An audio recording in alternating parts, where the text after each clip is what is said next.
ಪ್ರೀತಿಯ ವಿದ್ಯಾರ್ಥಿಗಳೇ, ಎಲ್ರಿಗೂ ನಮಸ್ಕಾರ.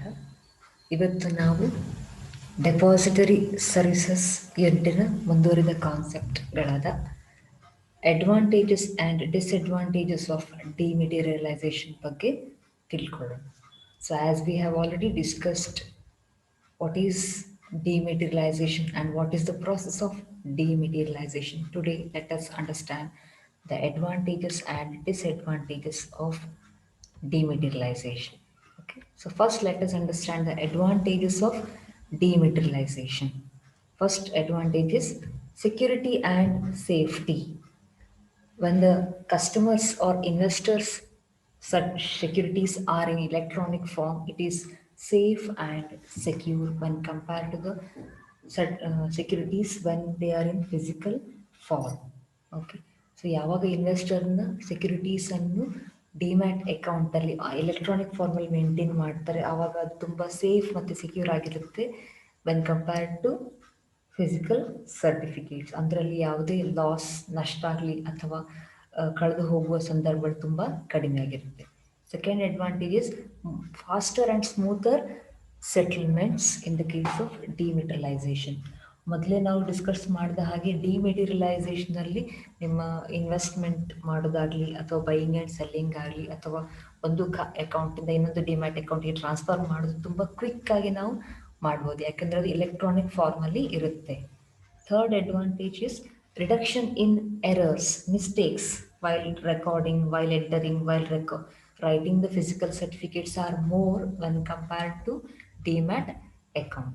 ಓಕೆ, ಸೊ ಅಲ್ಲಿ ತಪ್ಪುಗಳಾಗುವ ಚಾನ್ಸಸ್ ತುಂಬ ಕಡಿಮೆ ಇರುತ್ತೆ ಡಿಮೆಟೀರಿಯಲೈಸೇಷನ್ ಕೇಸಲ್ಲಿ.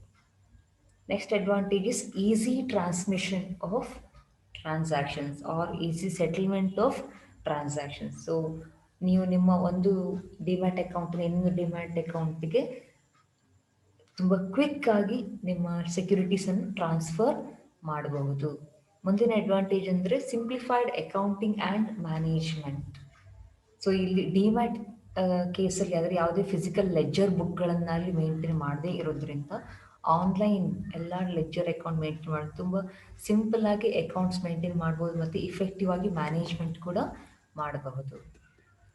Next advantage is better liquidity and monetisation. So depository ಸರ್ವಿಸಸ್ನ ಒಂದು ಉದ್ದೇಶ ಅಂದರೆ ಲಿಕ್ವಿಡಿಟಿಯನ್ನು ಇನ್ಕ್ರೀಸ್ ಮಾಡುವಂಥದ್ದು. ಇನ್ವೆಸ್ಟರ್ಸ್ ಅವರ ಇನ್ವೆಸ್ಟ್ಮೆಂಟನ್ನು ಕ್ವಿಕ್ಕಾಗಿ ಕ್ಯಾಶಿಗೆ ಕನ್ವರ್ಟ್ ಮಾಡಲಿಕ್ಕೆ ಡೆಪಾಸಿಟರಿ ಸರ್ವಿಸಸ್ ಮತ್ತು ಡಿಮ್ಯಾಟ್ ಅಕೌಂಟನ್ನು ಇಂಟ್ರೊಡ್ಯೂಸ್ ಮಾಡಿದ್ದಾಗಿತ್ತು. ರೈಟ್, ಮಾನಿಟೈಸೇಷನ್ ಅಂದರೆ ನಿಮ್ಮ ಇನ್ವೆಸ್ಟ್ಮೆಂಟನ್ನು ಸೆಕ್ಯೂರಿಟೀಸನ್ನು ಕ್ವಿಕ್ಕಾಗಿ ಮನಿಗೆ ಕನ್ವರ್ಟ್ ಮಾಡುವ process. So with the demat account, investor can quickly sell his investment of securities and convert his securities into cash very easily also. Next advantage is yields and returns versus physical assets, for example golds. So yields and returns in the case of demat account is more when compared to the physical assets, as it is valued on the market value basis, market price ಬೇಸಲ್ಲಿ value ಆಗೋದ್ರಿಂದ ನಿಮಗೆ ನಿಮ್ಮ ಸೆಕ್ಯೂರಿಟೀಸಲ್ಲಿ investment ಮಾಡೋದು demat account ರೂಪದಲ್ಲಿ ಇದ್ದಾಗ ನಿಮಗೆ ಏನು ಈಲ್ಡ್, ಲಾಭ ಜಾಸ್ತಿ when compare to the physical assets. ಎಕ್ಸಾಂಪಲಲ್ಲಿ ಗೋಲ್ಡ್ ಅಂತ ಹೇಳಿದ್ದಾರೆ. Next advantage is there is no stamp duty on transfer of securities. ಅದು ಕೂಡ ಒಂದು ಬೆನಿಫಿಟ್, ಯಾಕಂದರೆ stamp duty, though the amount of stamp duty is very small, but when it comes to large number of securities traded in the stock market, the stamp duty itself becomes a huge expenditure, right? So ಇಲ್ಲಿ securities ಅನ್ನು ಒಂದು demat ಅಕೌಂಟಿಂದ ಇನ್ನೊಂದು demat ಅಕೌಂಟಿಗೆ transfer ಮಾಡಲಿಕ್ಕೆ ಯಾವುದೇ stamp duty ಇರದೇ ಇರೋದ್ರಿಂದ ನೀವು ಈಸಿಯಾಗಿ ಕ್ವಿಕ್ ಆಗಿ ಟ್ರಾನ್ಸ್ಫರ್ ಮಾಡ್ಬೋದು. Next advantage is risks associated with physical certificates such as bad delivery, fake securities, delays, thefts, etc. are eliminated. So dematerialisation ಕೇಸಲ್ಲಿ ಸೆಕ್ಯೂರಿಟೀಸ್ಗಳನ್ನು ಡಿಮ್ಯಾಟ್ ಎಲೆಕ್ಟ್ರಾನಿಕ್ ಫಾರ್ಮಲ್ಲಿ ಮೇಂಟೈನ್ ಮಾಡೋದ್ರಿಂದ ಅಲ್ಲಿ ಬ್ಯಾಡ್ ಡೆಲಿವರಿ ಅಥವಾ ರಾಂಗ್ ಡೆಲಿವರಿ ಆಗುವ ಚಾನ್ಸಸ್ ಕಡಿಮೆ ಇರ್ತದೆ.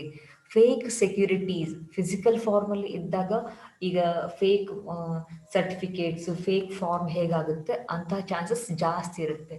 ಮತ್ತು ಡಿಲೇ ಲೇಟ್ ಆಗುವಂಥದ್ದು ನಿಮ್ಮ ಸರ್ಟಿಫಿಕೇಟ್ ಇಶ್ಯೂ ಮಾಡಲಿಕ್ಕೆ ಅಥವಾ ಟೆಫ್ಟ್ ಕಳೆದು ಹೋಗುವಂತಹ ಚಾನ್ಸಸ್ ಫಿಸಿಕಲ್ ಸರ್ಟಿಫಿಕೇಟ್ ಕೇಸ್ಗೆ ಬಂದರೆ ಜಾಸ್ತಿ ಇರುತ್ತೆ, which is very less or no such risk is associated in the case of demat account. And the next advantage is there is a major reduction in paperwork involved in transfer of securities and reduction in transaction cost, etc. As the securities are held in electronic form, there is the paperwork is very minimum in the case of transfer of securities or in the case of reducing the transaction cost. So these are the advantages of dematerialization. Next, when coming to disadvantages, there are few drawbacks of dematerialization.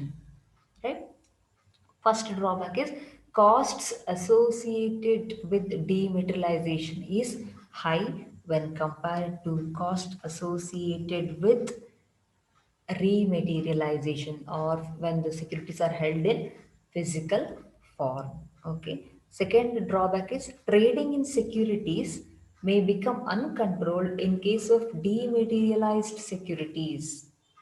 As the securities are held in electronic form, huge flow of securities are traded or huge number of securities are traded in the stock market, which cannot be controlled by any market. Demat account ಅಂತ ಹೇಳಿದ ತಕ್ಷಣ ನಿಮಗೆ ಏನು ಆಗಲೇ ಹೇಳಿದೆ ಎಲ್ಲ ನಿಮ್ಮ investment information is available in your finger tips ಅಲ್ವಾ. 24/7 ನೀವು ಅಲ್ಲಿ ಟ್ರಾನ್ಸಾಕ್ಷನ್ ಮಾಡ್ಬೋದು. ಡ್ಯೂರಿಂಗ್ ಟ್ರೇಡಿಂಗ್ ಆಲ್ಸೋ ನೀವು ಯಾವುದೇ ಲಿಮಿಟ್ ಇರುವುದಿಲ್ಲ ಅಲ್ಲಿ, ಎಷ್ಟು ಸೆಕ್ಯೂರಿಟೀಸನ್ನು ಟ್ರೇಡ್ ಮಾಡಬೇಕು ಅಥವಾ ಇಷ್ಟೇ ಅಂತ ಲಿಮಿಟ್ ಇರದೇ ಇರೋದ್ರಿಂದ ಆ ಸೆಕ್ಯೂರಿಟೀಸ್ ಟ್ರೇಡೆಡ್ ನಾವು ಕಂಟ್ರೋಲ್ ಮಾಡಲಿಕ್ಕೆ ಆಗೋದಿಲ್ಲ.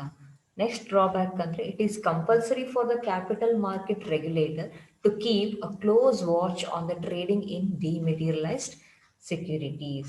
So regulator of stock market is a SEBI ಅಲ್ವಾ. ಸೊ ಅವ್ರು ಕಂಟಿನ್ಯೂಸ್ ಆಗಿ ಈ trading happening in the case of dematerialise securities ಬಗ್ಗೆ ಏನು ಕಂಟಿನ್ಯೂಸ್ ಆಗಿ ವಾಚ್ ಮಾಡ್ತಾ ಇರಬೇಕು, ಒಂದು ಐ ಇಟ್ಟಿರಬೇಕು, ಕಣ್ಣಿಟ್ಟಿರಬೇಕು ಅಲ್ವಾ. ಯಾಕಂದರೆ ನಂಬರ್ ಆಫ್ ಸೆಕ್ಯೂರಿಟೀಸ್ ಟ್ರೇಡರ್ಸ್ ಜಾಸ್ತಿ ಇರೋದ್ರಿಂದ ತುಂಬ ಕೇರ್ಫುಲ್ ಆಗಿ ಅದನ್ನು ಅಬ್ಸರ್ವ್ ಮಾಡ್ತಾ ಇರಬೇಕಾಗತ್ತೆ.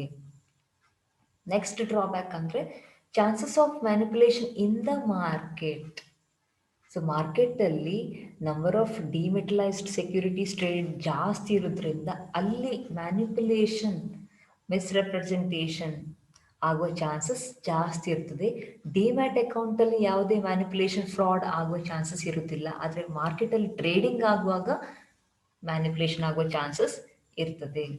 Next drawback is multiple regulatory frameworks have to be followed.